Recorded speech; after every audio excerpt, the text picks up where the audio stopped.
Hi, I'm Nathalie Kalbach, and I'm super thrilled to have Rachel Greig back for Creative Jumpstart 2019. Rachel is in Australia. We're doing this interview at, for both of us, crazy times. It's 7 a.m. for my time, and it is already 11 p.m. for Rachel. That's the only time we could make it fit.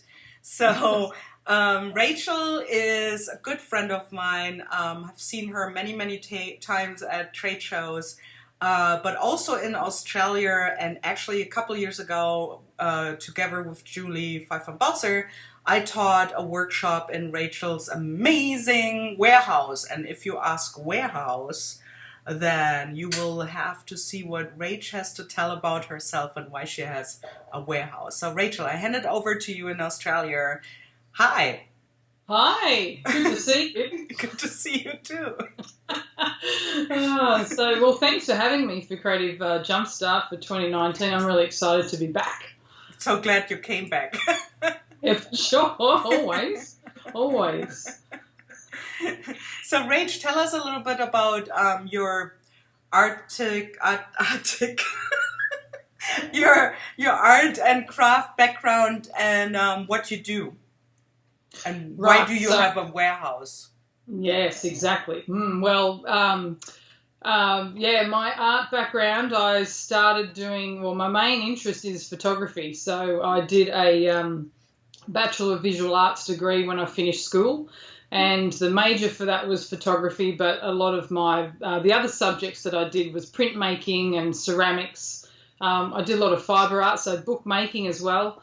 And we had to keep visual diaries, which is what started me on art journaling and, fibre making and paper making and all those sorts of things. So I got really interested in doing all the book side of thing and printmaking and photography. So I did photography for many years after that, but all of the little visual art side of things like the printmaking, I was still really interested in that. So I started doing lino cuts and making my own lino prints, which was effectively my own stamps to make greeting cards. So, of course, I was on a uni budget, like a college budget, which was nothing. And so that's how I did that. But then once I finished uni and got a job, I started, buying my own rubber stamps.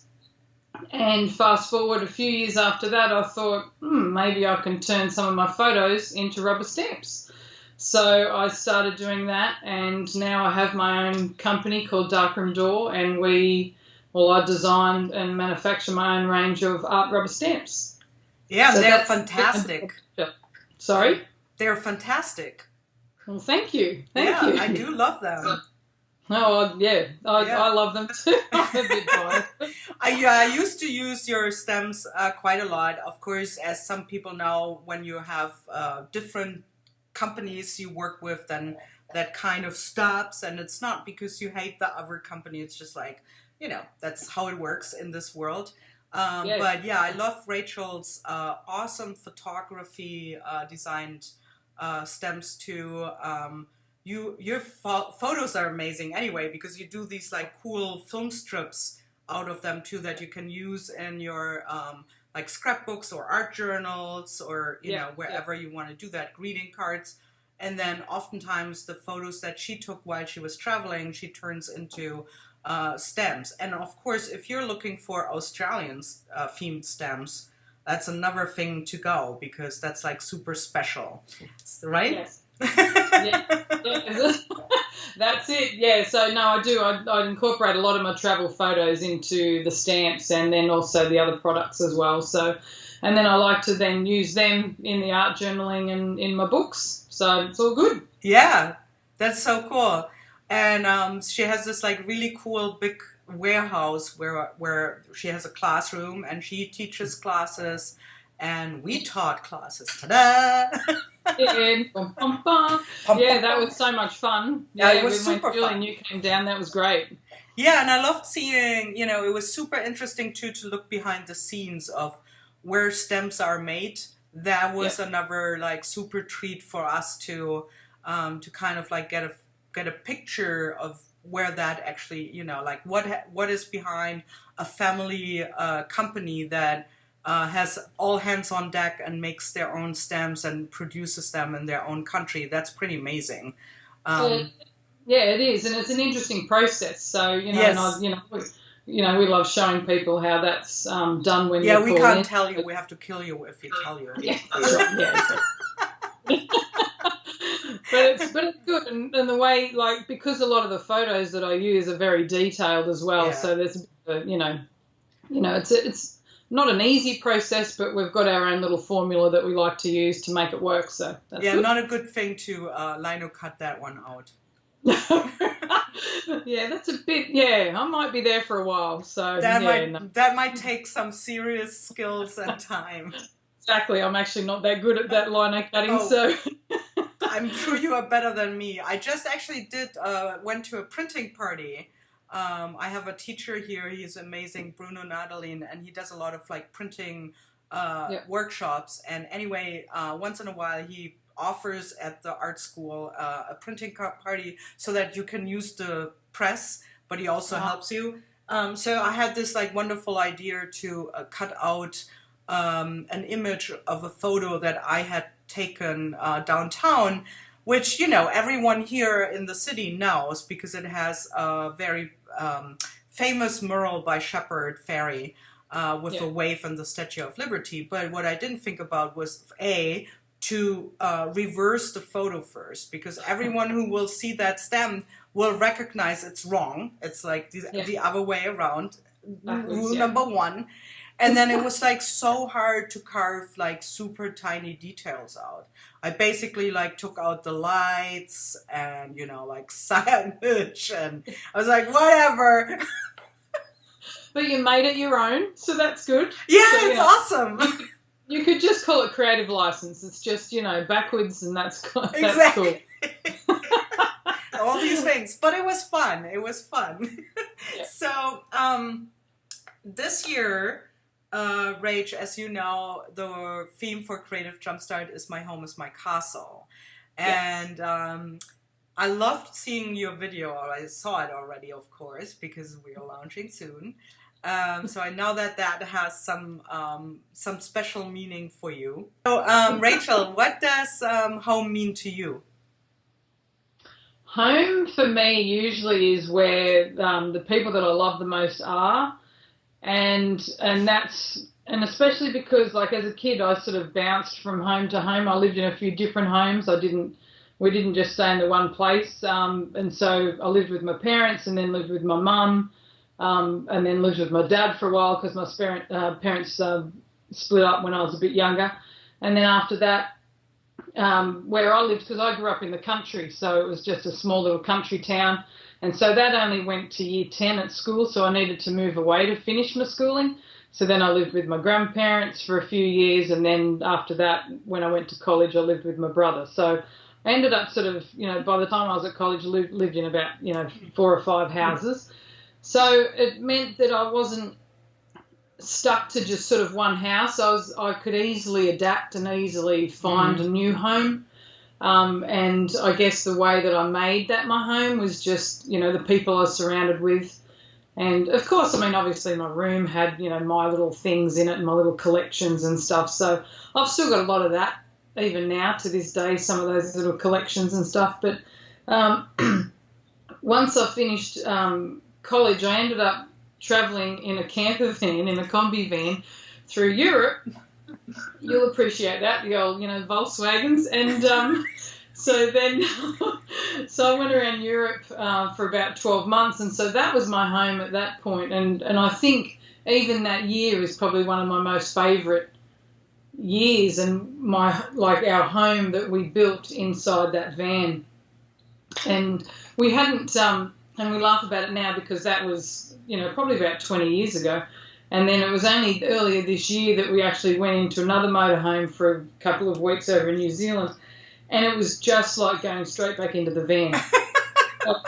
Back when we were travelling through Europe. And we're like, why have we waited so long to do this again? It was really just like, yep, this is it. So I think, we're going, when we're retiring, we're buying a van. That's it. We're going to make that our home and live in that probably for a long time and travel around Australia a bit more. So, I can easily make my home anywhere, but it's generally just, where where my family are. I live here with my husband and 2 kids and our cute little dog, and so, this is our home, and it has been for a long time, so we're, pretty stable here for a while, which is nice. So, yeah, so anyway, but I can happy That to is a travel. very interesting. I never thought about that. You said something that just totally resonated with me, and I was like, wow, because I moved a lot when I was a kid too, like a lot. Yeah.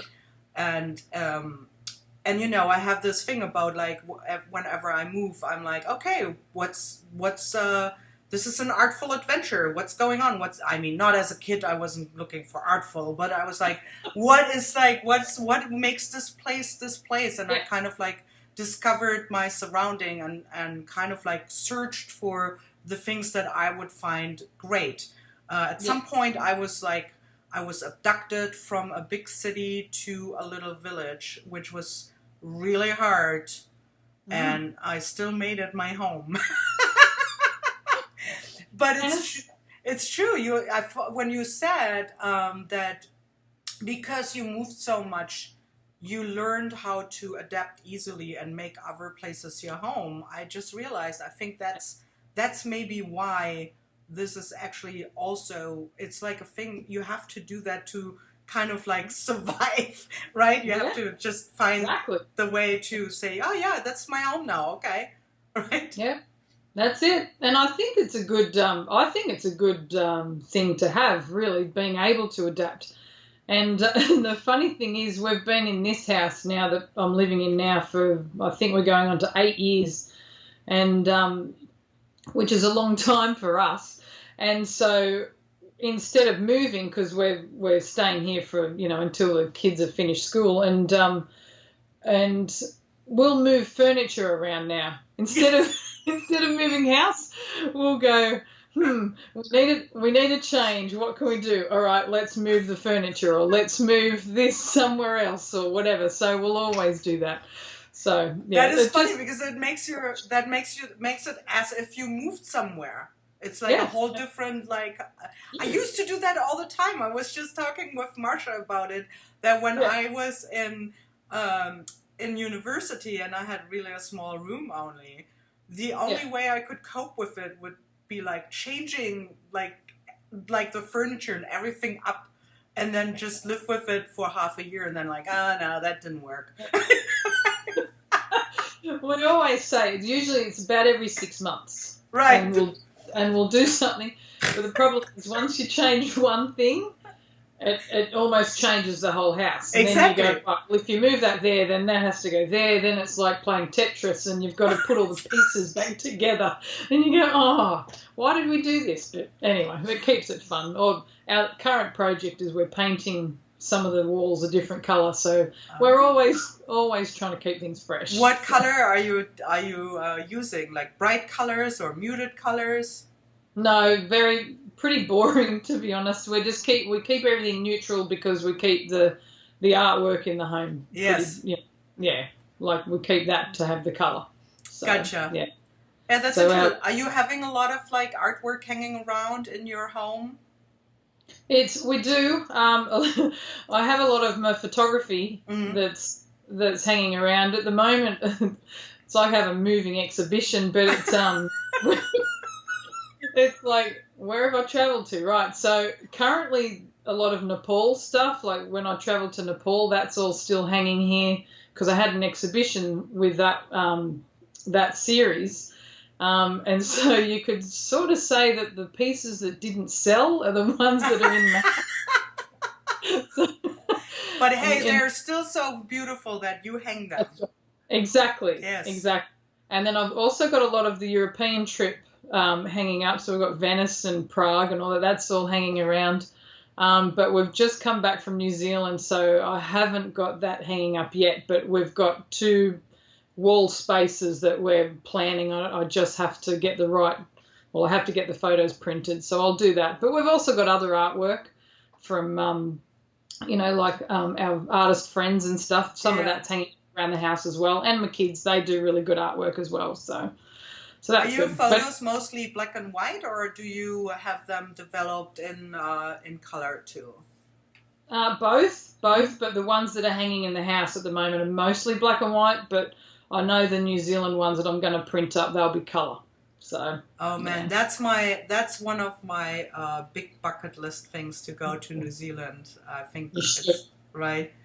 Yeah, it's so nice. I've been there like 4 times, but this last trip was just the best trip. So yeah, I can't wait to go back.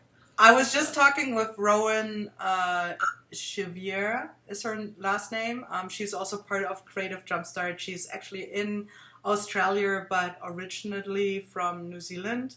And Yeah. she said something very funny about New Zealanders and Australians.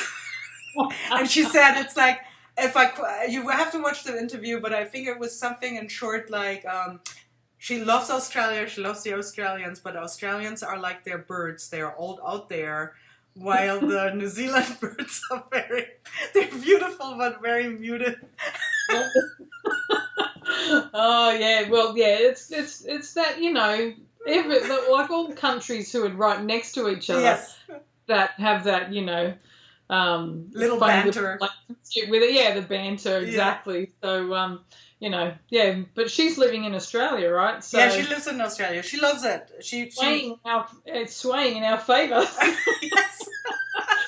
I don't know why she's left New Zealand though, because it's a beautiful country. So Yeah, no, she loves living in Australia. It was kind of funny because I told her, hey, we also have 2 Australians, you know, other Australians here, so you better be careful.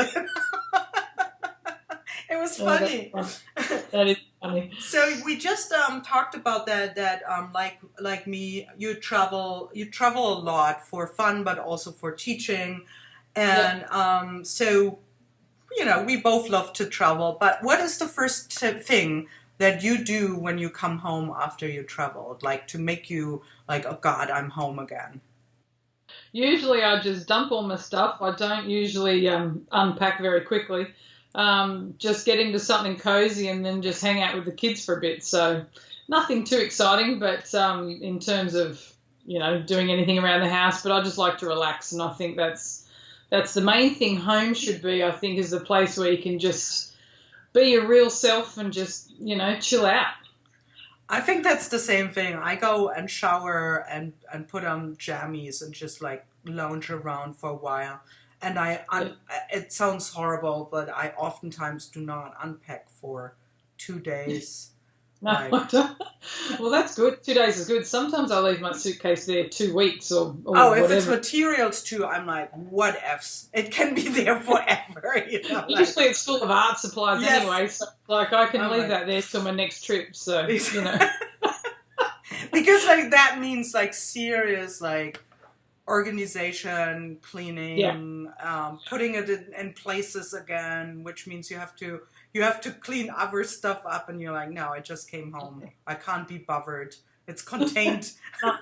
especially, you know, you got to deal with all the jet lag first, so do all that, then deal with it. So anyway, so we just talked about your home, that you display artwork and photography and all kinds of stuff. You paint your place too. What kind of other artists, like, do you have like a artists that you display that are like local or Australian that you buy art from, collect? I have, well, they're not real artworks though, but they're prints of their artwork. Mm-hmm. Yeah, I've got a couple of Brett Whiteleys. I don't know if you've ever heard of Brett Whiteley, but he's an Australian artist. He became really prolific in like the 70s and 80s, and yeah, he's sort of like a real iconic sort of an Australian artist, and his artwork, you should check it out, because he does beautiful landscapes of Australia, but he also does a lot of work with the female figure as well. And the way he does it is he really just like he distorts the shapes to really accentuate, you know, the female figure, and so some of that's really nice as well. So I've got 2 of his prints that are sitting, or you know, framed in the house. So I like those, and there's a few more that I'd like to get of his, and I met his wife only last year. Oh, wow. Yeah, and because Brett, he passed away when I was at university, but his wife is, she's still here, and when they have exhibitions, she'll come and do a talk, and so I met her last year, so that was really fascinating, and she just sat down and chatted with me for a long time, so that was good. That's pretty amazing, yeah. I know, yeah, it is amazing. So, and then there's some other local artists here who do some markets nearby as well. So, I usually either, buy some of their artwork or even some of their greeting cards as well. So, I like to send them out to my mum. Yeah. Because she likes drawing, so she likes receiving artwork from other artists as well, so that's good. Are you ever displaying your artwork at art fairs too, or art markets or markets? I used to, but I haven't had time the last few years, so I haven't done that for a long time. Most of my artwork now I'm keeping in journals and doing not for framing so much. So, but I am I'm in a place now that I really want to get back into doing some more art that's more for the wall rather than for. Yeah, me too. So it'll be interesting to see what I do in the next couple of years because I've got a few ideas up my sleeve. So so that'll be good. I think it was interesting. As I said, I did some printing classes, and I did the lino cut class and a dry point etching class. And what I found interesting was that I started to think about ways to combine things that I usually do with these things. Yes. And one of my favorite things that I did, I don't know if it's going to be the favorite of people at the holiday market that I'm going to, but one of my favorite was I did a monoprint at home, like an abstract, and then I went with that monoprint to the class and I printed the dry point etching on top of it. Yes. And it combined what I usually do with something that I just did new. And that made me really excited. I was like, there's something that I don't usually do. I mean, I'm not going to buy a printing press. That's not going to happen. But I can go to those parties and, make something new. And I was like, I would love to hang this, for myself. And some of your dry point work is really nice. Like I saw the one that you've done of the Flatiron building. And really, really nice artwork. Oh, but I think the thing as artists is we're always, if we constantly try new things, then we can evolve our artwork and grow it into new, just new layers and new things that we haven't done, new experiment with new ideas. So yeah, I think that's so important, right? It's like how many classes do you take a lot of classes, Rach? Or I mean, I know time is an issue, but. Yeah, time is an issue, but no, I try to, and if I can't do in person, then I'll try and do some online classes. And this is why Creative Jumpstart's so good because you've got, all these different artists, and it's like a little taste of each different artist, and then if you like a particular artist's artwork, then you can go and find their online classes or their in-person classes and then elaborate more with that. That's what I love because. And then different artists will resonate with you at different times too. Like sometimes I've been more into the, the art journaling, and then other times I want to do sort of more work, like I was saying before, like collage work and stuff to be framed and put up on the wall. So it just depends on what you're feeling like. So yeah. Definitely. But I think the same thing about Creative Jumpstart. Of course, we love Creative Jumpstart. But what I do love about it, it's not only that students love to take it. I know that a lot of us artists are actually participating.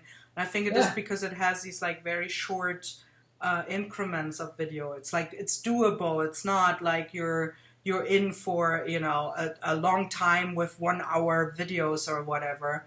And I really love that you guys, a lot of you, I think last year were at least 10 artists that were trying to do a lot and just participating, which was super fun, Exactly, because you can always learn something from everyone. So, right, exactly. And the length of the videos are good because you can you can digest all the information, and I mean, I know with my video I've done, like, made it faster time. Yeah. So the actual project will take a bit longer to create if you wanted to do it from start to finish, but you can always pause it and then wait for things to dry and then keep going. But there's so many ideas. So yeah, less watching time, more doing time. Yeah, that's it. Exactly. Right? Exactly. If you do, you need that, because you need to be doing more rather than, just watching. So exactly. Yeah. It's a fantastic video. I loved it a lot, and I learned a lot about you, which was cool too. Didn't know you played the piano, so that was cool. Yes. And so, you should sign up for Rachel. I mean, not just for Rachel, but for Creative Jumpstart using Rachel's link. That would be awesome. And also check out Rachel if you don't know her yet. Also check out her amazing STEM company, Darkroom Door. I'm sure you will find something there that you will make your heart pitter-patter, flutter. I don't know what to say, but you get it. It's 7 a.m., people. It's 7 a.m. So thank you so much, Rachel. That was awesome. And see you soon. Yeah, for sure. Thank you.